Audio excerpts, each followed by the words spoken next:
welcome back to Alice Talks Football and welcome back to a live Manchester United news, transfer news and update show. Today is match day. Today is Wolves at home. We shouldn't have an easier game this season in the Premier League, but we said that when we drew Grimsby before. Well, this is going to be a game that we can win comfortably. This is going to be a game that we can watch and relax. We put this strong lineup out versus Grimsby. And we lost, so you never know. We are very, very thin. We're very thin on players. We're missing a lot of players. But it is match day. It is Wolves. Even with the players missing, we should win the game. And we will talk about that. Who's in the match day squad, who's injured, who's fit, who could be in the starting 11 later. But I want to dive into all the news, all the updates, all the transfer stories and more. We've got updates coming in on Kone, his leadership, working with the academy. Ruben Neves, what is the likelihood on that? Baleba has told Manchester United he wants the move and could push for a January move. We're going to talk about Manu Kone. We obviously know he wants a move and that could happen in June, unlikely in January, but we know the price tag. The latest on Semenyo, where's the Semenyo money going to go? How United's stance is on Semenyo, now he's chosen City, and Le Mans and why he came to Manchester United in the end, because originally the plan was Donnarumma and Emi Martinez, or was it? So I hope you people are doing well. I've seen a lot of disrespect to Manu Kone lately. I did a video saying that Manu Kone is available for £55 million, and I think that's a good price. All the comments were like, that's a shocking price, that's an awful price, he's worth nowhere near £55 million. But as Baller has said here, I think he's a very complete player. I think he's £55 million in a midfield market where Enzo Fernandez was over £100 million. I like Manu Kone. I don't think he's better than Elliot Anderson because I think to do it in the Premier League is a different level to the Serie A. But I think he's a fantastic player. He's proven that over in the Serie A and he is Roma's best player. And I think we need two midfield signings. Now, I don't think we'd get Manu Kone and Baleba. I think we'd only get one or the other. I think the only way we get two is if we failed completely with Anderson, Wharton, and etc. Because I think that Wharton and Anderson would complement Baleba better than Manu Kone. Baleba looks like it's going to be the one we get. Jason Kingham says, I get you, but I feel Baleba and Wharton is the pivot we need to take us forward. They complement each other's weaknesses. I agree. Wharton, unbelievable on the ball, unbelievable as an 8. Baleba could be the 6 that dropped steep between the centre-backs. 100% agree. I don't think we'll get Wharton unless we get Champions League football. But before we get into news, before we get into transfer news, I think we've got an unbelievable chance of getting Champions League football this season if it is 5th place. I think we can get 5th place this season. First of all, we know now in the very small sample size that we are much better in a back four. And if Amram will stop this stubbornness and just admit he should be playing a back four, I think we'd be better for it. But this is obviously the Premier League table here. We are in 6th, yeah? But realistically, not Liverpool and Chelsea are probably not going to win their next 3 games in a row. They might, but they might not. And if we win our next 3 games in a row, which is Wolves, Burnley, who are the 2 worst teams in the Premier League, both at home, one at home, one away, Wolves, Burnley, and then Leeds, that's 9 points. So if we beat Wolves, Burnley, and Leeds, we could be on 9 more points, which is 38 points. And we could be in 4th if we win our next 3 games. I think we should be able to win our next 3 games. I think I look at our next 3 fixtures, even with the squad being thin, even with Dominic Calvert-Lewin finding some goal-scoring form and Leeds looking okay, I actually think that we should be able to win these next 3 games. I think we've got 3 winnable games in a row. Wolves, you have to win that. You have to win that. They've drawn 2 games all season. Leeds, they're going to be up for it, but we should be able to beat Leeds. Burnley, we've got to beat them. Wolves and Burnley, we've got to beat. Leeds, 12:30 kickoff, could be more difficult, but that's 3 winnable games. Then it's FA Cup weekend, and then we don't play in the Premier League again until the 17th. Now, what is big about the 17th? Bruno Fernandes is expected to be back by the 17th. You know, most of our injured players should be back for the City game. So even though we've got a lot of injuries, we've got 3 games here where they're easy, winnable games. The injuries have maybe come at the best time. We've got 10 days between Burnley, our next Premier League game, which is Man City, and AFCON players could be back. We could have Ahmad, we could have Mbeumo, we could have Bruno, we could have a January signing in the door. So the way I see it is you've got 3 games that we can win. FA Cup, let's hope we win because I'd like to be in a cup competition, yeah? And then you've got a bit of a difficult run. You've got City, then Arsenal. But for City and Arsenal, we should have the AFCON players back, particularly for Arsenal. Bruno should be back. And potentially we might bring someone in the January window and we might be in a much stronger place to play those guys. And I just think that puts us in a position where after that it's Fulham, Tottenham, West Ham, Everton who aren't great. Palace have fallen off a cliff. Newcastle have fallen off a cliff. Villa's difficult. and then, it's a mixed bag here. But I think we've got an opportunity to get some points. And I think that this season, we have an opportunity to maybe sneak fifth and get Champions League football. Leeds are going to be buzzing at Bellen Road, says Gaz.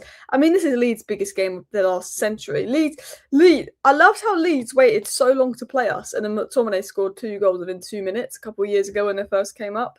But Leeds will be up for it, and Leeds worry me a bit. But I do think we could drop points to Leeds, but I expect 9 out of 9 points. I expect 9 out of 9 points. Maybe the bloke could get his haircut. I don't know. We'd have to beat City. Oh no, we'd have to beat Brighton. If we win our next 3 games and we beat Brighton in the FA Cup, then Frank can get his haircut. So you never know. You never know. Respect to you and your channel. Appreciate that. But let's get into the news and stuff, because I could waffle for ages about why we've got 3 good games in a row. We could get 9 points. We could be in 4th. And then all the players come back from injury, even though we've got difficult games. But I just think if the players come back from injury in AFCON for Arsenal, we win our next 3 games, and we do something in January, I think that's Champions League football, potentially, if you get 5th place Champions League football. And that really improves our chances of someone like Elliot Anderson or Adam Wharton coming in, if I was to be totally honest. But yes, let's dive into the news.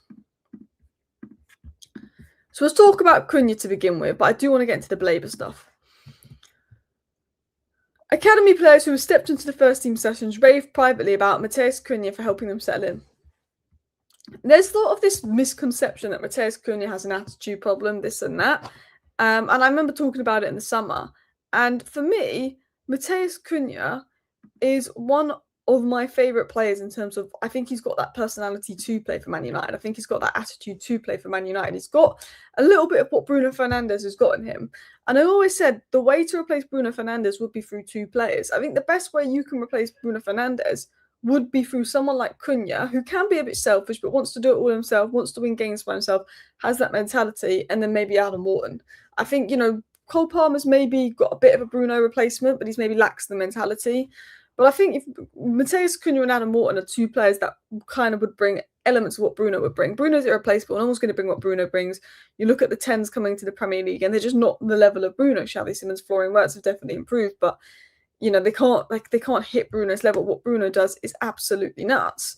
But I feel like Matheus Kone has a little bit of that Bruno Fernandes personality that I think we all need, because I do think Bruno is going to go in the summer. And I have to say, I do like Kone, and I do like his personality. Respect Bruno and Casemiro. Yeah, Casemiro's got a good mentality. Leach has got a good mentality. De Ligt's got a good mentality. Bruno's got a good mentality. And I think Kone's got a bit of that as well. Dominic Calvert-Lewin scares me at the moment. The fact that Dominic Calvert-Lewin is just like one of the most informed strikers right now. There was all this Sesko, Gyökeres, Delap, Isak talk, and Dominic Calvert-Lewin's outscored them all. It does make me laugh a little bit. But I'm glad we went for Sesko over Dominic Calvert-Lewin, just because DCL is injury prone and he's very much a form player. But I'm happy DCL is doing well. Just hope that he doesn't do very well when he plays Man United in a few weeks. And actually, I hope that he stops scoring, because I want Leeds to get relegated. But yeah, Kone really feels like the United I knew in the 90s. Yeah, Kone's got that personality where I feel like he could have played for like the Fergie teams. Like Kone has a little bit of that personality about him. Do you know what I mean?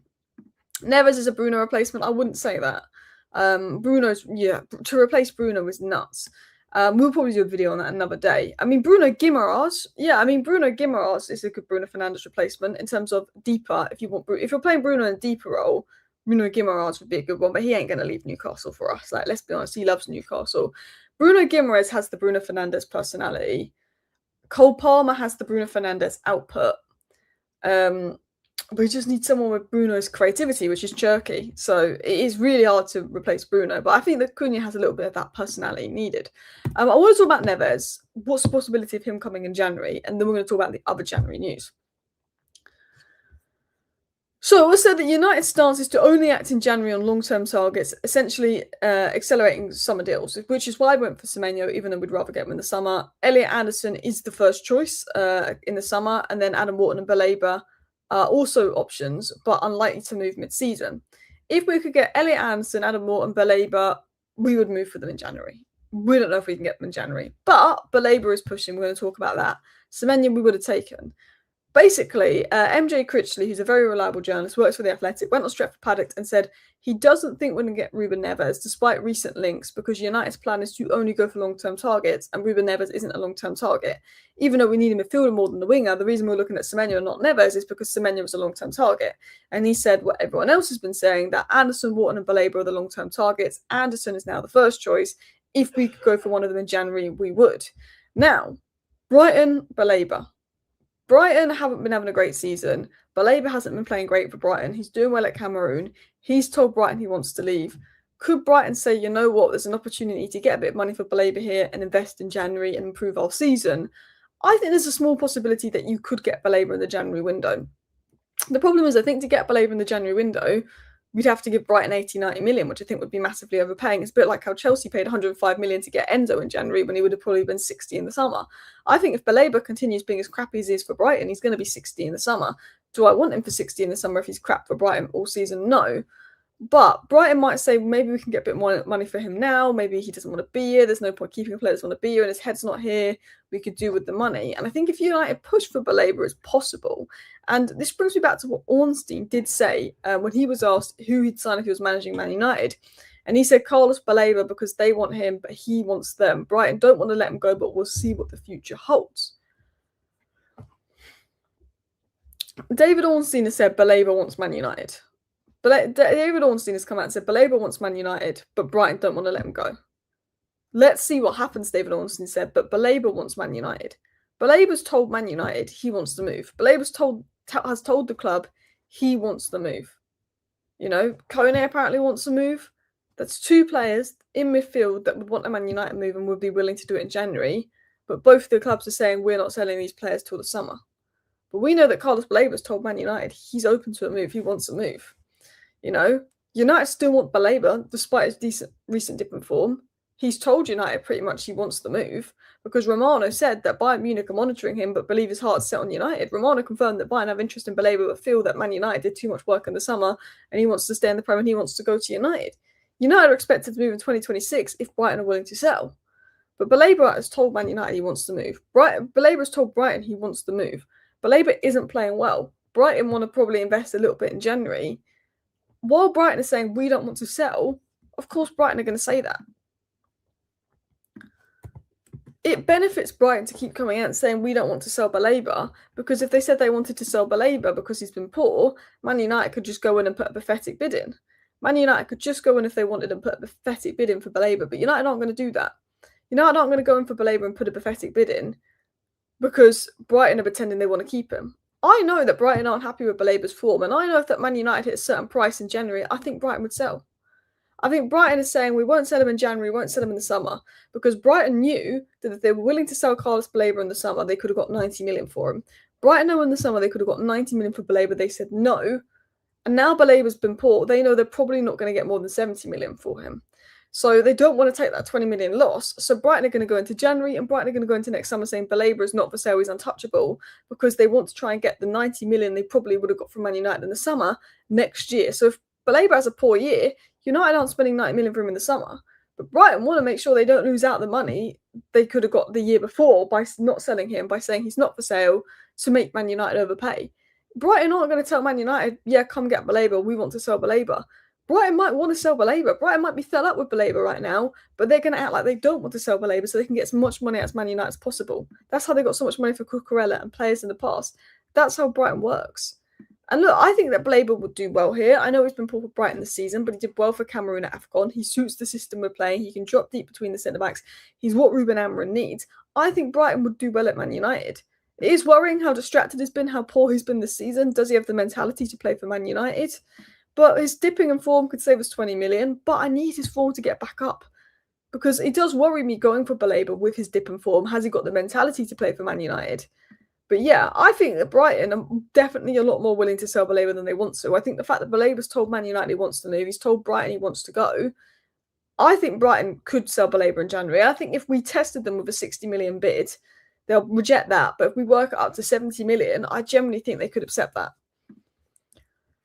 I want to get some more Baleba news, but should we do my starting 11 predictions first? So, I have a feeling we could go with a 4-3-3, but it's difficult to know who's fit and who's injured.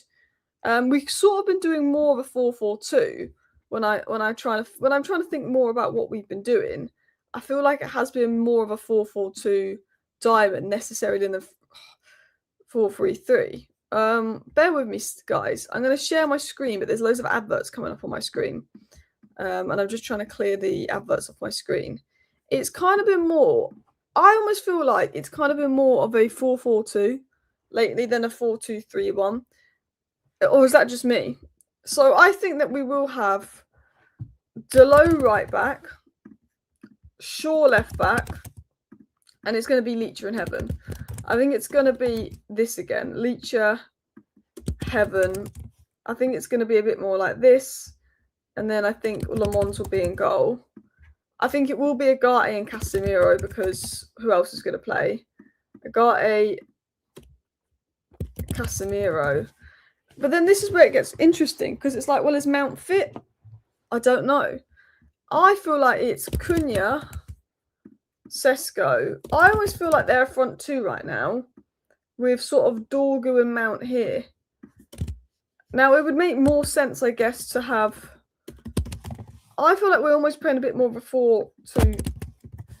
And I feel like Dorgu here. I feel like this is more what we're doing, if I was going to be completely honest. I feel like this is more what we're doing.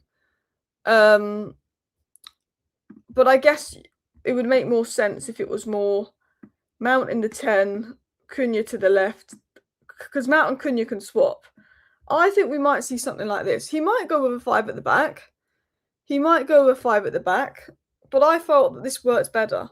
So I think we'll either do this, or it's going to be a 5 at the back, which we hate, and we look much worse in, and we've seen the sample size of that. Or it's going to be a 5 at the back, where Mount is the right 10, or it's going to be that. I think Mount will play. If Mount isn't around, it will be Fletcher. I think that will be it. I think it's basically going to be the same real lineup as the last game versus Wolves, if I was going to guess. There's some people saying Mount won't play. Did he say Mount wasn't in training? Because he said yesterday that we'll have to see with Mount, so I was assuming that Mount might be fit. If Mount isn't in training, then that's worrying. Maybe it'll be Xerxes. Apparently, news has just come in that Man United have asked for conditions of personal terms from Ruben Neves. There is a rumour coming in that United are trying to understand what wages Ruben Neves would want. Also, Romano has said that United are back in the market for an attacking player in case Xerxes leaves. I think maybe it'll be Xerxes instead of Mount then. If Mount is injured, then I would assume it will be Xerxes. And I assume this will be the lineup. Xerxes or Fletcher. But Romano's just given an interesting update here. Because I didn't think we were going to go for another attacking player after missing out on Semenya, but we might be. Let me get into this.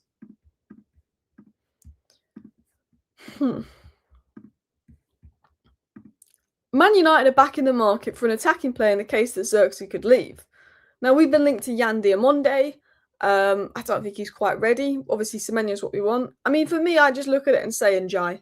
I say, wait till the summer, get Njai. That's what I'd say.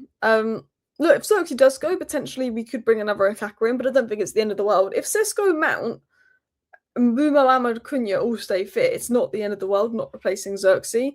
I'd rather go and get a midfielder. But yeah, I think Xerxes got to start if Mount's out. Xerxes got to start. And I actually think Xerxes could play better with Sesko. I think they could complement each other quite well.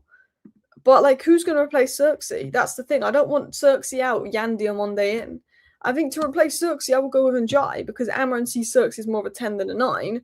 Or I would say Harry Kane. And we ain't going to get Harry Kane in the January window. But, I mean, if we're going to replace Xerxes with a striker, I want a proper experienced striker that Sesko can learn from. If we're going to replace Xerxes with a winger because we're looking at going to a 4 at the back formation, I would go with Njai. I think we're looking at going to a 4 at the back formation, having Cunha and Sesko as the central options. So I would then look at the winger to replace Xerxes with. Some people talk about Ethan Nwaneri. I'm not against Ethan Nwaneri on loan. I'm not going to lie to you. But I don't know if you'd want to come to us because he's not getting minutes at Arsenal. Ruben Amorim ain't giving me no minutes. Nwaneri might go, well, if I get Xerxes level minutes, there's no point going on loan to United. But I actually think Nwaneri is a good player. Some people say no thanks. I'd be open to Wanyeri. Aiden Heaven's done a job. I would piss off Arsenal fans. But then I don't want Wanyeri on a loan, because if he does really well on loan for us, we've just helped out Arsenal there. I feel like if I was going to get Wanyeri, I'd want us to spend 15 million so we can get him off Arsenal on the cheap. I don't think Arsenal would sell him for 15 million. I think Arsenal would want 40 million to sell Wanyeri. I think he signed a new contract recently. But I mean, he's an option, but I don't want to help out Arsenal. Let's dive into more transfer news and stories then, people, because obviously I want to show you an old report on Baleba and why I think a Baleba deal could happen in January. I think if we really pushed and Baleba really pushed and we gave Brighton a nice bid, I think it could happen because a lot of work has been done. This is what Ben Jacobs said last month. Man United have done all the legwork for the deal for Baleba. They have got a buy-in from the player. It is realistic possibility a deal could happen in the summer. Baleba has told Man United, he's told us he wants the move. Baleba has told the club he wants the move. Baleba's told us, I want the move. I want the Man United move. He's made that clear. We've done the legwork. We've got the buy-in from the player. Baleba's told Brighton he wants to go. Baleba's told Man United wants to go. We know that. Old news, cool. There's a realistic possibility it could happen in the summer. I'd like it to happen in January, but all the legwork is done. They've got the buy-in for the player, the paperwork, the legwork. That is kind of done for Baleba. I remember Ben Jacobs saying this. So I think if you gave Brighton a bid that they'd like, maybe they'd accept. The question is, though, how much money do you want to put on Baleba? Because, in the summer we're talking 80 million. Right now I'm saying, do I want to put more than 60 million in for a player that's been crap this season? That's the worry with Baleba. Will he recover his form at United? Is he just doing well at AFCON because it's a different level to the Premier League? Heaven's done one hell of a job, no pun intended. He's been a godsend. He has been fantastic. 1.5 million is looking like an absolute steal. Amrin being seemingly more willing to change formation is the thing that gives me hope for the near future. I agree. One thing that gives me big hope is obviously what it was said by MJ Critchley on Stretford Paddock. And he basically said that United and City were both in the race last week for Semenyo. City was Semenyo's preference, despite probably being able to get more minutes at United. He said that United saw him as a forward, not a wing-back, especially with a shift to a 4-3-3. So there was this talk that Man United were looking at bringing Semenyo in as we look to shift to a 4-3-3, so we want a left winger. We don't have a left winger. Cunha is best as a 10 in a 4-3-3. Mount is best as a 10 in a 4-3-3. Amon and Buma are both best at right wing. We don't have a left winger. So I think that we went for Semenyo because we were looking at going to a 4-3-3 with a left winger. I think that's why we were looking at going to a 4-3-3.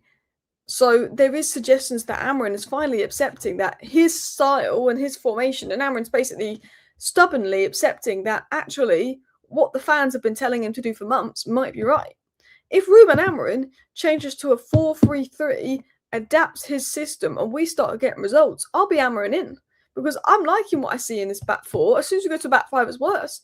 If Ruben Amorim shows adaptability and finds a solution, I'll be Amorim in. I need to see a solution from Amorim. The reason I've turned on Amorim is because I was fed up of seeing the same thing over and over again that wasn't working. Recently, he's adapted a bit more. And recently, I've been a bit more lenient on Amorim. When we lost to Aston Villa, I said, guys, do not be blaming this on Amorim. It isn't the game to be screaming Amorim out. We were unlucky. I've been more lenient on Amorim because I've been, he's adjusted that. He's made the right call here. He's made the right call there. The last 3 games, we might have only won one of them. But when we drew to Bournemouth, I was quite lenient on Amorim. When we lost to Villa, I was quite lenient on Amorim. I thought the win was a bad win. But I'm not a big fan of Ruben Amorim because of his stubbornness, his inability to change things. But he is starting to show, okay, maybe I need to adapt here. Maybe I need to change this here. And that's how Ruben Amorim will bring me round as a fan. And I think a lot more fans round if he is more adaptable, if he does change more here. But Baleba means he wants Man United, but doesn't mean it's an obligation for the club to buy him. Oh yeah, I never said it was an obligation. We might not buy him. He's been crap this season. He might be crap for the rest of the season. And we go, you know what? We won't get him. We might be able to beat City to Elliot Anderson. And we go, yeah, we don't want Baleba anymore. But yeah, he'll do anything to go back to the 5-2-3 in pre-season. I don't believe anything he says. My worry is he's only adapting temporarily because of the players missing. Everyone comes back. He goes back to a 5 at the back. But I just think first half versus Bournemouth was the best football we played all season, and that was a back 4. Yeah? Then we went to a back 5, conceded 2 goals within 5 minutes to Bournemouth. Then he brought Maynard on, went back to a back 4, and we looked so much better. Villa, we mostly played in the back 4, and I know we lost, but that is one of our best performances. There's 2 games we lost this season where we didn't deserve to lose, and that was Arsenal and that was Villa. One was a back 5, one was a back 4. The first half versus Newcastle was 10 times better than the second half. First half was a back four versus Newcastle. Second half was a back five. Look, we've got so many players missing. We might play back four today versus Wolves and lose. I'm not saying, back four is the instant solution, but I think Ruben Amorim starting to change and be more adaptable. We've seen we look better for it. We've conceded a lot of goals in a back five this season. So we might as well go to a back four. We'll still concede a lot of goals, but we'll score more. And Dorgu looked better in a back four. But the worry is, as soon as the AFCON boys are back, we go to a 3-4-3. And I just think, well, Ahmad and I almost think this, to be honest. Hear me out. You might not like what I'm going to show you, but Ahmad was so good in a back three. So good in a in a front three at right wing for Ivory Coast. Let me show you something. All right. This might be a hear me out, but I think this is the best Man United side. And it's gonna feel harsh not putting Mason Mount in. But I know Kone normally plays more central, but I'm kind of open to doing this. We can always play Mbeumo right wing, Ahmad left wing, Kone central. I kind of want to see this as a front three. Why is that? Maybe this is an unpopular opinion, but I kind of want to see this as a front three. Bruno, Maino, because Mount and Maino, I guess, can rotate. Casemiro, and then this is with everyone fit and everyone back. Lamons is obviously in goal. And then I would take Mazraoui. I know Delo's been much better lately, but I think Mazraoui's the better player. I would go with Shaw still. And then I would probably go. We've missed Leacher. As good as Heaven's been, I think Leacher and De Ligt is our best pairing. But I look at that, and maybe this is unpopular, but I think that is a good team. Like, maybe that's just me. I would like to see that. Maybe Mason Mount would feel unlucky. You could argue we'd be better we try Ahmad on the left, because I think Kone is probably the best to do the central role, but I think Mbeumo can play central. Maybe we do something like that with Ahmad on the left, because Ahmad and Mbeumo are the only wingers. But I actually think Ahmad on the right, Mbeumo here, Kone on the left, but with the license to come inside because Shaw can overlap. Bruno will take up more of a central role. We'll probably put Maino here, and Bruno would complement Ahmad. Yeah, I just think that could work quite well. And because Shaw is very good at overlapping, Kone has the license to come. I don't know, maybe that's just me. I would like to see that. I just think that's a good side. I look at that, I think that's a good side. Casemiro leaves, you get Elliot Anderson, let's just say. And then that's a really good starting 11. And then Sesko's here to learn and grow. I think there'll be a player in Sesko, and Mbeumo can always go here. We probably need a left winger for sure. We probably need a left winger. I don't know. Let's say Njai. If we got Njai, then boom. Let's hope Bruno stays another season. Mount probably be injured. Definitely need another midfielder here. I mean, we'll just put, like, this has been very unrealistic, all right? This has been very unrealistic. We probably have, I think we probably look for a new left back, for example. But I look at that and I think, well, that is a squad. Heaven can go in here. He's very good on the ball. Euro is far better than he's been playing lately. But I look at that and I think that is some squad. Maybe Wharton is very unrealistic. But I don't know. Maybe we go and get someone like Keith Smith here. I don't know. And then, I don't know, who would be back up for... we'll just go with João Gomez. Because I think let's say that. We get João Gomez, Anderson, Smith, and Jai. That's decent. Probably need a left back. But maybe that's just me. I quite like that. But I think that's decent. Maybe that's just me, though. I just think Lewis Hall would be class. I mean, Lewis Hall would be... There's no way Newcastle would give us Lewis Hall. Lewis Hall's a little bit injury prone. Lewis Hall's fantastic, but we've also got Harry Amas. Harry Amas reminds me of Alvaro. Alvaro went on loan to Preston, never got a chance at Man United, but probably needed that year and a half at Benfica to develop. Harry Amas, he had a few chances at United, but he needed that spell in the Championship to develop. Harry Amas might need another year on loan. I think in 3 years' time, Harry Amas could be good enough to be United's starting fullback. Lewis Hall's first season at Newcastle, he barely played. His second season was good. He's in his third season at Newcastle now. Very good player. I would take Lewis Hall in a heartbeat. I think Harry Amas might need another year on loan to develop, but or maybe we get him a Premier League loan, or we move him to a top Championship club next year. He's arguably been the best left back in the Championship. But I do think watch Harry Amas for the future. I think it could be an Alvaro level situation. Yeah, and Jai is a baller. I would take Jai as my Semenyo alternative. Prem proven, can dribble, can play either side. He's had to go on the right this season to accommodate Grealish, who, by the way, Grealish had one good month and has been pretty average for Villa, and no one is talking about it because Grealish gets sucked up by the media. But yeah. I mean, look, I'm not saying that was realistic. It's a ridiculous amount of money, but I was just saying. Amas is raw. I think you'd need another year on loan, but there's potential there. Some people think his ceiling's like an Everton. I mean, I think his ceiling could be Man United level. I don't think you can look at a 19-year-old kid and say his ceiling's Everton. I think if he's 22, yes, but 19 is so young. Semenyo was playing for Sunderland in League One when he was Harry Amas's age, and Semenyo's now going to City. So just because Harry Amas isn't, playing in the Premier League age 19 doesn't mean he won't be in 3 years. That's the way I look at it. I wanted to quickly talk about Kone and what's been said by Italian media. Oh. So reports from Italy suggest June move to Man United is possible for Kone. There's that rumour behind the scene that it's almost sorted. I don't think it's almost sorted. Kone is said to be open to a switch, indicating a willingness to join Man United. A 55 million price tag is being discussed for Kone, and United are monitoring the player, but nothing is advanced. Is what we know from various Italian reports that Xerxes to Roma, Kone's been discussed. We've watched Kone. Kone would be open to the move, but nothing is seen as advanced. That's sort of what's been said in regards to, I was about to say Sekou Kone, Manu Kone, but Manu Kone reportedly open to a Man United move. We know that Baleba wants a Man United move. Baleba's been sort of dreaming of a Man United move. So we know, potentially in midfield, a big rebuild would happen, but I don't think we'd get both Manu Kone and Baleba. I think we'd only get one or the other because they have similar strengths.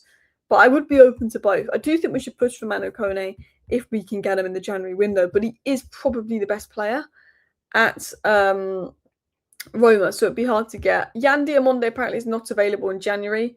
Only way that they would sell him in January is 100 million, apparently, RB Leipzig, and I ain't going anywhere near Yan Diamonde, not Yan Diamonde for 100 million. Yan Diamonde for 30 million, I'd do it, but I've not seen enough of Yan Diamonde to think Man United should drop more than 50 million on him.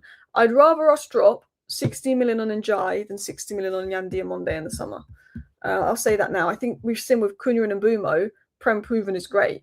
Whereas you look at Chelsea with Gittins and Garnacho, Chelsea were 4th last season on the same amount of points as us. We were 15th last season on the same amount of points as Chelsea. Chelsea spent the money on Gittins and Garnacho that are raw. We would on Boomer and Cunha.